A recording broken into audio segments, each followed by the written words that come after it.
Fall's an important time. That's when there's a lot of root growth happening to the turf, so that's how the lawn thickens in.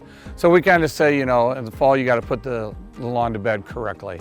And one thing you need to do, the last 2 mowings, you need to mow a little shorter. So if you're at 3.5, you need to go down to 3, and then 2 3/4. And that will help prevent from some of the funguses and diseases in the lawn. Yeah, and definitely, you know, you want to rake all the leaves up because, you know, the grass needs that airflow, and if leaves on there, it can't have the airflow.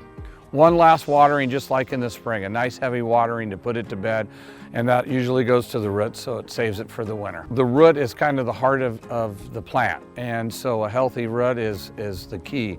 And the longer the root, the more shoots off of the plant, so it thickens in, and the greener and the longer it can last when it gets hot and dry.